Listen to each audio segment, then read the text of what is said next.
Movie की शुरुआत में मारिया नाम के एक लड़की को दिखाते हैं जो इस मूवी की हीरोइन है। वो अपने पापा का अंतिम संस्कार पूरा कर रही होती है। उसके पापा एक कर्नल थे। मारिया के साथ उसकी केयर टेकर भी होती है जो बचपन से उसकी देखभाल कर रही होती है। मारिया के पापा पर भारी कर्ज का बोझ था और उसे चुकाने के लिए उन्होंने अपनी सारी जायदाद बेच दी थी। अब मारिया के पास जायदाद के नाम पर सिर्फ एक किताब होती है जो उसके पापा उसके लिए छोड़ गए थे। उस किताब का नाम है the ancient chronicles of Mooncray valley. Cut करके दिखाते हैं कि रात को मारिया अपने पापा के बारे में सोच रही होती है, तब वो उस किताब को पढ़ने लगती है। उस किताब में 100 साल पहले की एक राजकुमारी की कहानी होती है। कट करके दिखाते हैं कि उस कहानी की राजकुमारी बहुत ही खूबसूरत थी और उसका चेहरा सितारों की तरह चमकता था। उसका मन बहते पानी की तरह साफ था। इतना ही नहीं, वो बहुत ही हिम्मत वाली थी। इंसान ही नहीं, पशु पक्षी भी उससे बहुत ही प्रेम करते थे। और इतनी प्यारी लड़की को एक दिन चांद मिलने आता है और अपने कुछ मोती उसे दे देता है। वो डिनोयर वंश की प्रिंसेस थी, लेकिन उस दिन के बाद सब उसे मून प्रिंसेस कहकर पुकारने लगते थे। कट करके दिखाते हैं कि कहानी की प्रिंसेस को एक लड़के से प्यार हो जाता है और उन दोनों की शादी होने वाली होती है। प्रिंसेस के पिता उस शादी पर एक काला शेर तोहफे में देते हैं और उसका मंगेतर भी उसे एक व्हाइट यूनिकॉर्न गिफ्ट करता है। ये सब देखकर प्रिंसेस बहुत ही खुश होती है और वहाँ सबके सामने चांद की दी हुई मोतियों की माला निकालती है और उसे दिखाकर कहती है कि इन मोतियों की मदद से मैं पता लगा सकती हूँ कि कौन क्या सोच रहा है। इतना ही नहीं, इसे हाथ में रखकर आप जो भी दिल में सोचोगे, अच्छा या बुरा, वही होगा। इस तरह वो मोतियों के बारे में एक्सप्लेन करती है। कट करके दिखाते हैं कि मारिया वो कहानी अधूरी छोड़कर किताब बंद कर देती है। अब दिखाते हैं कि मारिया और उसकी केयर टेकर उसके पापा के पैलेस को छोड़कर मारिया के अंकल के पास जाने का फैसला करते हैं जो कि मूनक्रे नाम की वैली में रहता है। वे अपना सामान बांधकर मूनक्रे के लिए निकलते हैं। रास्ते में कुछ डाकू उन्हें रोकते हैं और मारिया को किडनैप करने की कोशिश करते हैं। उनसे बहुत मुश्किल से बचकर वे दोनों एक सेफ जगह पहुंच जाते हैं। फिर वे मूनक्रे पहुंच जाते हैं। कुछ ही दूर एक बहुत बड़ा पैलेस होता है और यही है मारिया के अंकल बेंजामिन का पैलेस। मारिया और केयर टेकर गाड़ी से उतरती हैं और तभी बेंजामिन वहां आता है। मारिया पहली बार अपने अंकल से मिल रही होती है। केयर टेकर उसे रास्ते में हुई घटना के बारे में बताती है, पर बेंजामिन उनकी बात पर ध्यान नहीं देता और दोनों को पैलेस के अंदर आने को कहता है। कट करके दिखाते हैं कि वहाँ एक बहुत ही बड़ा काला कुत्ता होता है और बहुत ही डरावना दिखता है। बेंजामिन कहता है ये बहुत ही ताकतवर है और एक ही मिनट में एक आदमी को खत्म कर सकता है। इस तरह कुत्ते का इंट्रोडक्शन करने के बाद वो केयर टेकर को उसका कमरा दिखाता है। फिर वो मारिया को दूसरा कमरा दिखाता है। मारिया को उसका अंकल अच्छा नहीं लगता, पर जब वो कमरे के अंदर जाती है तो देखती है उसका कमरा शानदार पेंटिंग से भरा होता है। इतना ही नहीं, कमरे की सीलिंग बिल्कुल रात के आसमान की तरह होती है और तारों से सजी भी होती है। वहाँ एक छोटा सा फायर प्लेस भी होता है और ये सब देखकर मारिया बहुत ही खुश हो जाती है और वहाँ मजे कर रही होती है। कट करके दिखाते हैं कि अगले दिन मारिया उसी किताब को लेकर बाहर आती है। बेंजामिन उसकी किताब छीन लेता है। फिर मारिया उससे किताब मांगती है और कहती है आप इस तरह क्यों बिहेव कर रहे हैं। बिना जवाब दिए वो किताब ले लेता है और अपनी लाइब्रेरी में रख लेता है और ये देखकर मारिया को अब उस पर गुस्सा आने लगता है। कट करके दिखाते हैं कि सब बैठकर खाना खा रहे होते हैं। तब मारिया कहती है आपने मेरे पापा की किताब मुझसे क्यों छीनी? आपका ऐसा करना मुझे बिल्कुल भी ठीक नहीं लगा। बेंजामिन उसे डांटकर चुप करा देता है। दोनों के बीच आर्गुमेंट को देखकर केयर टेकर किसी तरह उनमें सुलह करवाने की कोशिश करती है, पर बेंजामिन उससे भी बोलने नहीं देता और कहता है खाते वक्त बात करना मुझे बिल्कुल भी पसंद नहीं है, इसलिए आप भी बोलना बंद कीजिए और चुपचाप खाना खाइए। और मारिया, तुम्हारे पिता एक डरपोक आदमी था, दुनिया भर से कर्ज लिया और तुम्हें भी कर्ज में डुबोकर वो चल बसा। अपने पिता के बारे में बुरा सुनकर वो चिल्लाती है कि मेरे पिता ऐसे नहीं थे, समझे आप? उनके बारे में इस तरह आपको बोलने का कोई हक नहीं है। इस तरह उन दोनों में फिर से आर्गुमेंट होने लगती है। कट करके दिखाते हैं कि कुछ समय बाद सब कुछ जरा नॉर्मल होने लगता है और तभी बेंजामिन मारिया और केयर टेकर को अपना पैलेस दिखाता है। तब वो कहता है रास्ते में तुम्हें जिन लोगों ने अटैक किया था वे डिनोयर वंश के लोग हैं, यानी वे हमारे दुश्मन देश को बिलोंग करते हैं। वे तुम्हें भी अटैक कर सकते हैं, इसीलिए तुम पास के जंगलों की ओर कभी भी मत जाना।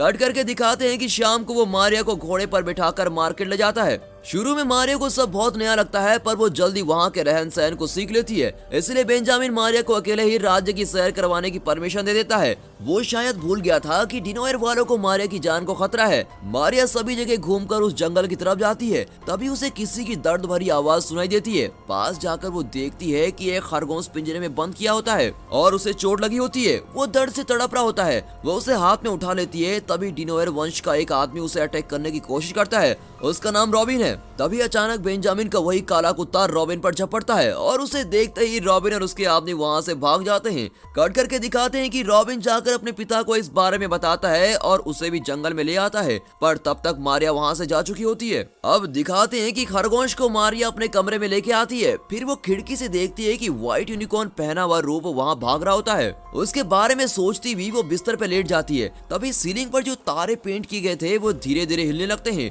उसे अब बहुत ही अजीब लगने लगता है। कट करके दिखाते हैं कि वे अगले दिन बेंजामिन को इन घटनाओं के बारे में बता रही होती है, पर उसकी बात को टालकर वहाँ से वो चला जाता है। फिर उसका काला कुत्ता मारिया को किचन की ओर लेके जाता है। रास्ते में एक बड़ा आईना होता है जिसमें उस कुत्ते की बजाय एक बहुत बड़े काले शेर की परछाई दिखा देती है। मारिया किचन में जाती है और पैलेस के शेफ से मिलती है।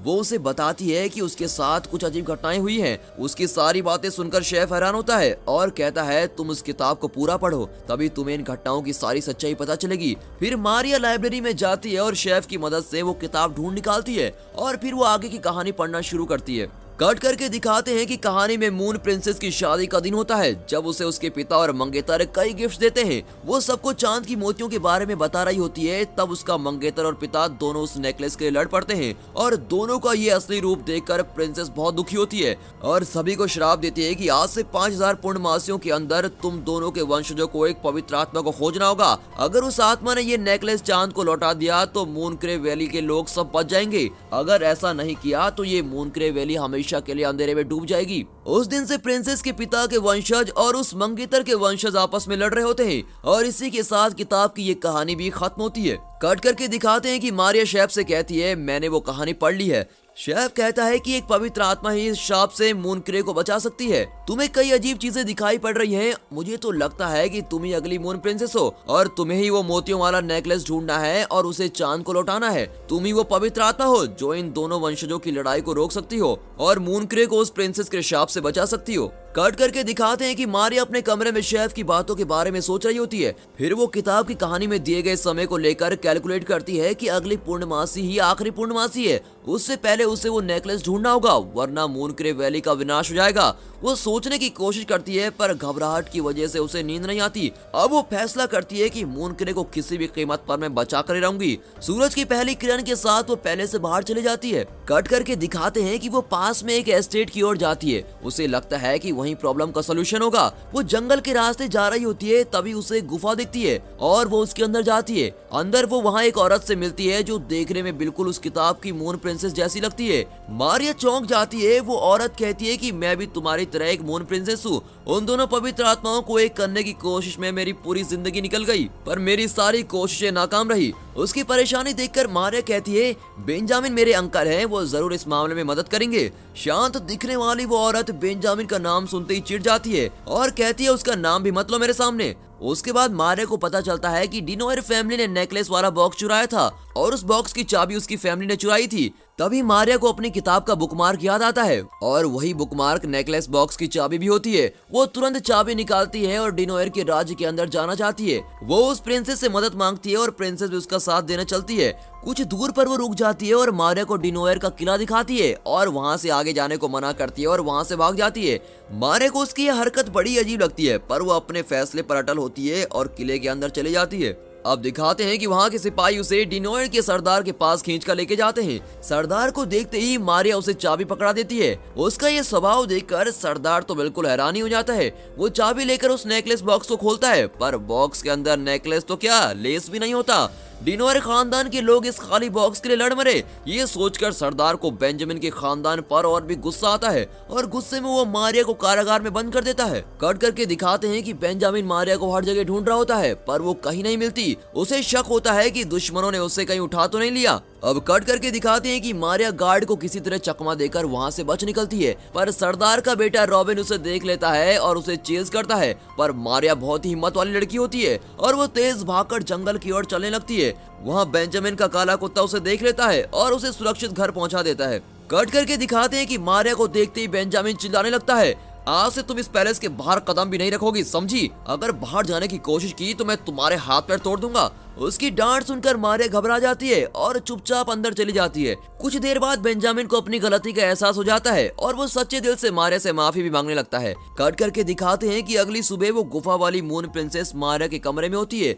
मारिया चौंक जाती है और गुस्से में उससे पूछती है, आप मुझे उस किले के पास अकेला छोड़कर क्यों भाग गई थी? पर वो जवाब नहीं देती और मारिया को मून प्रिंसेस का ड्रेस देती है। फिर वो किसी तरह मारिया को मना लेती है। उस वक्त बेंजामिन पैलेस में नहीं होता, प्रिंसेस पियानो बजा रही होती है और उसी वक्त वहाँ के आईने में उसके जीवन की सारी घटनाएं विजुअल में दिखने लगती है। मारिया भी विजुअल देख रही होती है। उसे पता चलता है कि ये प्रिंसेस बेंजामिन की प्रेमिका है। अब दिखाते हैं कि दोनों के एंगेजमेंट के बाद बेंजामिन को पता चलता है कि ये मून प्रिंसेस डिनोयर खानदान की लड़की है और इतना ही नहीं, वो डिनोयर के सरदार की बेटी है। ये जानने के बाद वो प्रिंसेस से शादी नहीं करना चाहता और उसे अपने पैलेस से निकाल देता है। इसीलिए प्रिंसेस दोनों खानदानों से दूर जाकर एक जंगल में गुफा में रहने लगती है। फिर दिखाते हैं कि फ्लैशबैक देखने के बाद मारिया प्रिंसेस से कहती है, आप बेंजामिन अंकल से फिर से मिलकर बात करने की कोशिश क्यों नहीं करती? पर प्रिंसेस मना करती हुई कहती है, अब हमारे बीच सब कुछ खत्म हो चुका है और मेरा यहाँ रुकना ठीक नहीं। ये कहकर वो बाहर चली जाती है। तभी मारिया देखती है कि बेंजामिन के नौकर मून प्रिंसेस की पेंटिंग को दीवार से हटा रहे होते हैं। वो तुरंत शेफ को बुलाती है और उसे भी ये दृश्य दिखाती है। तभी अचानक पेंटिंग में प्रिंसेस हिलने लगती है और उस नेकलेस का रहस्य मारिया को बताने लगती है। इस पर शेफ कहता है कि रॉबिन ही तुम्हें उस नेकलेस तक पहुंचा सकता है, क्योंकि वो उस जंगल के हर पेड़ को अच्छी तरह जानता है। मारिया पूछती है, रॉबिन तो हमारा दुश्मन है, वो हमारी मदद क्यों करेगा? पर सभी यही एडवाइस कर रहे होते हैं कि रॉबिन की मदद लेनी चाहिए। मारिया मान जाती है, पर डिनोयर के पास जाने से पहले वो बेंजामिन और मून प्रिंसेस दोनों को एक खत लिखती है और किसी तरह उन दोनों को मिलवाने की प्लानिंग बनाती है।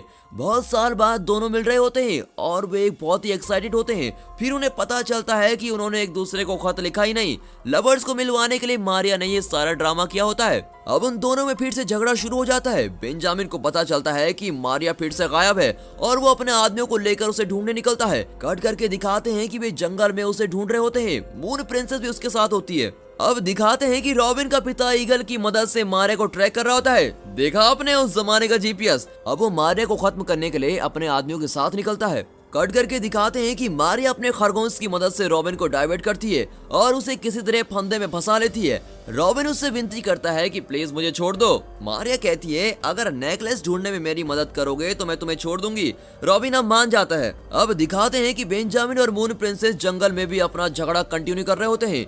कट करके दिखाते हैं कि मारिया और रॉबिन उस नेकलेस को ढूंढने लगते हैं। तभी डिनोइड्स का एक आदमी रॉबिन को किसी तरह मारिया से अलग कर देता है। अब मारिया अकेली उस नेकलेस को ढूंढने लगती है। तभी मून प्रिंसेस का व्हाइट यूनिकॉर्न मारिया को उस पेड़ तक ले जाता है जहां वो नेकलेस रखा होता है और एन वक्त पर डिनोइड सरदार भी वहां पहुंच जाता है और मारिया को पकड़ने ही वाला होता है। तभी बेंजामिन का कुत्ता उसे अटैक करने की कोशिश करता है, पर इतने में सरदार उस कुत्ते को मार गिराता है। रॉबिन को मारिया की आवाज सुनाई देती है और वो तुरंत वहां पहुंचकर मारिया को अपने पिता से बचाता है। फिर वो मारिया को लेकर दूसरी ओर भागता है और सब उन्हें चेस कर रहे होते हैं। उनसे बचने के लिए वे दोनों एक बड़े पेड़ के अंदर चले जाते हैं जहां एक गुफा होती है और गुफा के अंदर मारिया की नजर उस नेकलेस पर पड़ती है। इतने में डिनोयर के आदमी भी वहां पहुंच जाते हैं। अब मारिया और रॉबिन व्हाइट यूनिकॉर्न के पीछे भागते हुए एक सीक्रेट टनल से बाहर निकलते हैं। वहां एक समुद्र होता है। अब वहां डिनोयर खानदान के सरदार बेंजामिन और दोनों के आदमी जमा होते हैं। उस रात पूर्णमासी भी होती है। पहली मून प्रिंसेस के शाप के अनुसार अगर एक पवित्र आत्मा ने आज के दिन वो नेकलेस चांद को नहीं लौटाया तो मून के अंधेरे में डूब जाएगा और अब धीरे धीरे अंधेरा छाने लगता है। तभी सरदार मारिया से नेकलेस चुराने की कोशिश करता है, पर प्रिंसेस अपने पिता को रोकती है और समझाती है कि वो बहुत बड़ी गलती कर रहा है। मारिया भी अपने अंकल से कहती है कि आप दोनों इस लड़ाई को खत्म कीजिए और इस नेकलेस को समुद्र में डालने की परमिशन दीजिए, पर कोई उनकी बात मानने को तैयार नहीं होता। इसीलिए वो खुद ही नेकलेस समुद्र में फेंक देती है, पर समुद्र उसे स्वीकार नहीं करता और नेकलेस मारिया को लौटा देता है। फिर वो नेकलेस के मोतियों को अलग करती है और सारे मोती उसकी ड्रेस पर चिपक जाते हैं। अब मारिया सोचती है मुझे किसी तरह इन मोतियों को समुद्र को सौंपना ही पड़ेगा और खुद ही समुद्र में कूद जाती है। कट करके दिखाते हैं कि वो समुद्र की गहराइयों में पहुंचकर बेहोश हो जाती है। अब दिखाते हैं कि बाहर एक बहुत बड़ी लहर उठती है और उस लहर के बीच एक व्हाइट यूनिकॉर्न निकलता है जिसकी पीठ पर सवार होकर मारिया बाहर निकलती है। उसी वक्त बेंजामिन का कुत्ता भी शाप से मुक्त होकर एक काला शेर बन जाता है। फिर बेंजामिन और गुफा वाली मून प्रिंसेस में सुलह हो जाती है। अब इन दोनों खानदानों के बीच की दुश्मनी भी खत्म हो जाती है। मूनक्रे वैली पूरी तरह से शाप मुक्त हो जाती है और चारों तरफ रोशनी फैल जाती है। मारिया और रॉबिन का प्रेम भी शुरू हो जाता है और इसी के साथ ये मूवी यहाँ पर खत्म होती है। ये मूवी आपको जरूर पसंद आई होगी और दोस्तों इस वीडियो को एक लाइक और चैनल को सब्सक्राइब जरूर कीजिए और हाँ साथ ही अपने फ्रेंड सर्कल में इस वीडियो को जरूर शेयर कीजिए। And finally thanks for watching.